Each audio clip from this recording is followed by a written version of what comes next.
নমস্কার, আমি সুপ্রীতি রঞ্জন বিশ্বাস।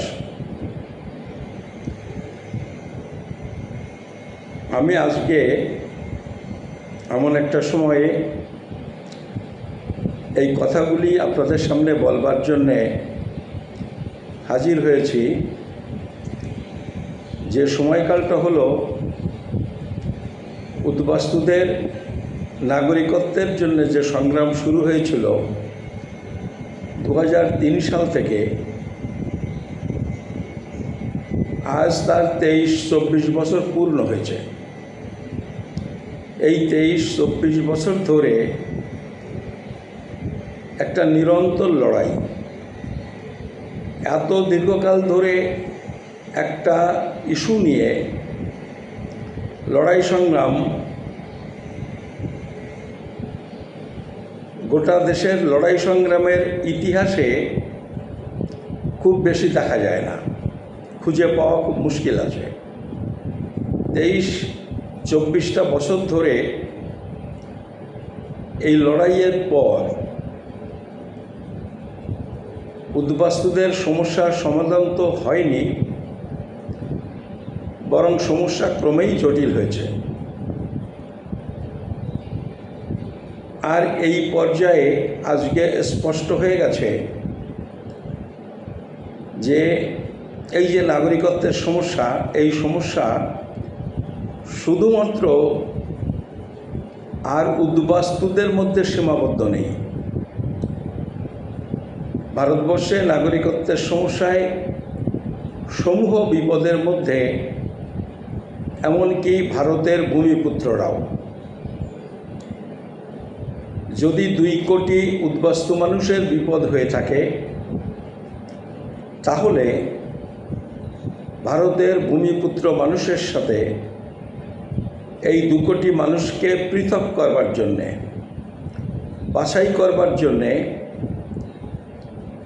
আরও অন্তত 10 থেকে 20 কোটি ভারতবর্ষের ভূমিপুত্র নাগরিকরা, তারাও নানাভাবে হয়রানির মুখোমুখি হবেন, এমনকি অনেকে বেনাগরিক হয়ে যেতে পারেন। অবস্থাটা আজকে এরকম একটা অবস্থায় দাঁড়িয়েছে। আমরা যখন আন্দোলন শুরু করেছিলাম 2003 সালে, তখন আমরা যে অবস্থায় ছিলাম,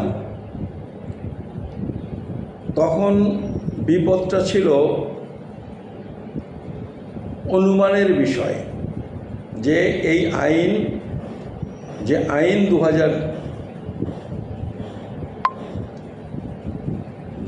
2003 সালে বিজেপি নেতৃত্বাধীন সরকার তৈরি করেছিল,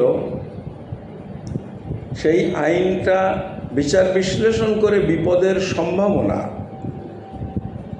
বা আশঙ্কার কথা আমরা বলেছিলাম এবং আইন পরিবর্তনের জন্য আমরা লড়াই শুরু করেছিলাম। যেটা একসময় আশঙ্কা ছিল, অনুমান ছিল, আজকে সেটা বাস্তবে রূপায়িত হয়েছে।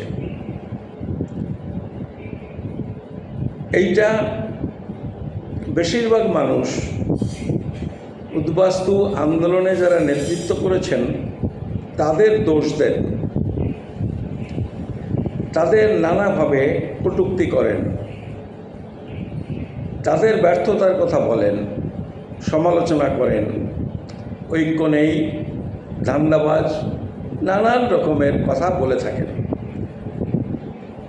কিন্তু বুঝতে হবে, ভারতবর্ষের মতো একটা সরকার, শক্তিশালী সরকার, সেই সরকার যদি একটা জনগোষ্ঠীর বিরুদ্ধে নিরন্তর ষড়যন্ত্র করেন, তাদের বিপদে ফেলবার চেষ্টা করেন,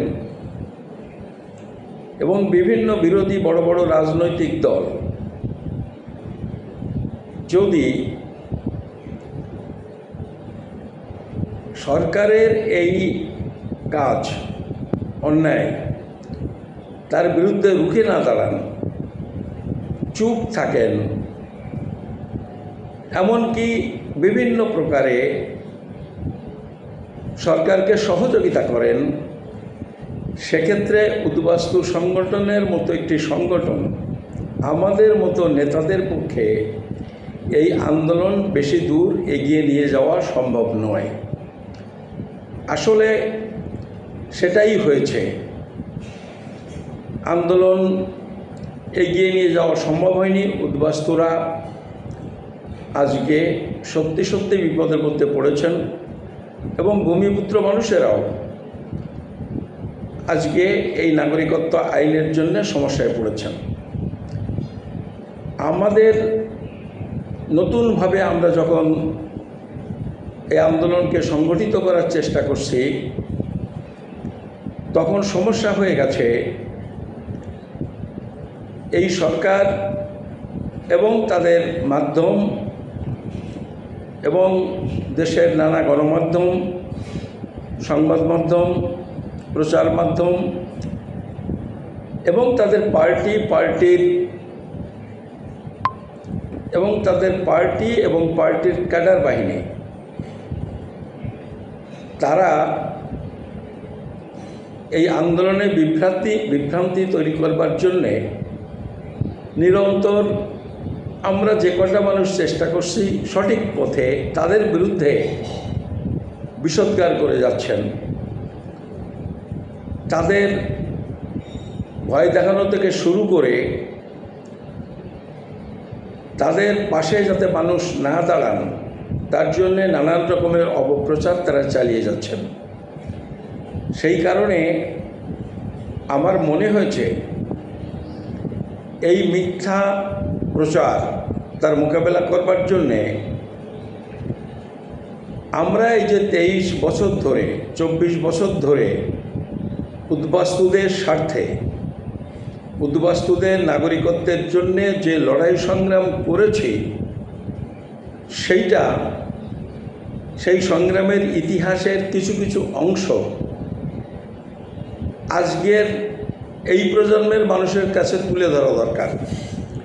কারণ আমরা যখন এই লড়াই শুরু করেছিলাম তখন যাদের জন্ম হয়নি তারা আজকে 20, 22, 23, 24, 25 বছরের যুবক, বা সেই সময় যারা বুঝতেন না 5 বছর 6 বছর, তারা আজকে 30 বছর বয়স হয়ে গেছে। তারা জানতেন না বা জানেন না, জানার চেষ্টা করেননি বা আমরাও জানাতে পারিনি যে আমরা আসলে আন্তরিকতার সাথে এই আন্দোলনটা করেছি। তাদের অবগতির জন্যে অন্তত যদি কিছু মানুষও বোঝেন, যার জন্যে আমি ঠিক করেছি হয়তো একটা বা দুটো ছোট ছোট ভিডিও হবে। সেই ভিডিওতে আমি আমাদের যে লড়াই তার কিছু ইতিহাস, কিছু দলিল, কিছু তথ্য প্রমাণ আমি ভিডিওর মাধ্যমে তুলে ধরব। এইটা আমাদের কৃতিত্ব প্রচার করবার জন্য নয়, আমরা যে সঠিক পথেই চলছি এই বিশ্বাসটা ফিরিয়ে আনবার জন্যে আমি এই তথ্যগুলো তুলে ধরব। হয়তো প্রথম পর্ব, দ্বিতীয় পর্ব, তৃতীয় পর্ব পর্যন্ত হতে পারে। আজকের এই ভিডিওটা সেই যে পর্বগুলো করব তার একটা ভূমিকা হিসেবে আপনারা মনে করতে পারেন। আমি এর পরের যে ভিডিও, সেই ভিডিও থেকে এই পর্ব 1, 2 করে আমি এটা শুরু করব।